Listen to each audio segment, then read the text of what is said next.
Okay, so today I want to cover insulating my metal shed.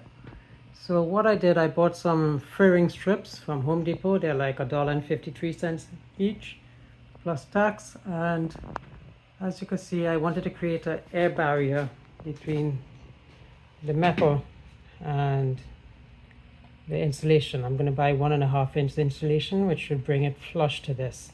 Then I'm going to put some metal tape over it. But this is what I use. I use some adhesive, power grab adhesive, and it stuck it really well. I just didn't bump it all the way to the bottom. I left a small air gap underneath in case of any water or anything. And I'll see a lot of videos online where they actually sealed a lot of the spaces. On this one, the ribbon goes this way, so you can see there's a small space there. There's spaces over there. See if I can zoom in a bit. So, space there. So, a lot of people fill this up with door and window insulation, the one that comes in a can. So, I decided against doing that because I want the walls to breathe. So, when the insulation comes here, there'll be a gap of 5/8 inches between this and the insulation. So I wanted them to breathe. So the humidity, I'm in Central Florida, humidity is like 90%. Let's see what the humidity says. Actually, it's actually a lot lower, but it shows 100 degrees inside here. So the main reason for the insulation is 1.5 inches of foam board insulation isn't a lot. I didn't want to do spray foam because of the prohibitive cost. And you know, the thing is, I have solar as well, so eventually I might want to put my batteries in here. But the main consideration is that yes, it's going to get hot even with 1.5 inch insulation, but in the morning this surface faces the sun, and the radiant heat that hits this, it gets really hot.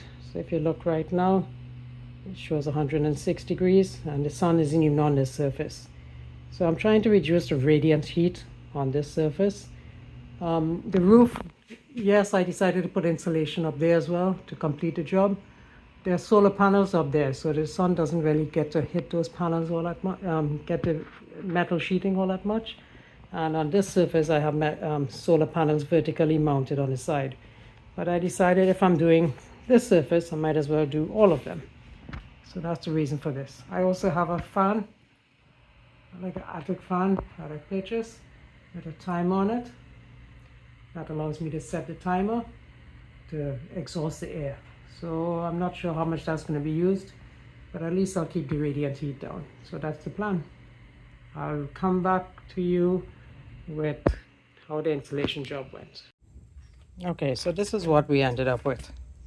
So as you can see, all the surfaces between the beams has insulation. There's some areas where I had a pipe, which I put some door sealant around it, door and window sealant, and I just have to trim it and make it look neat.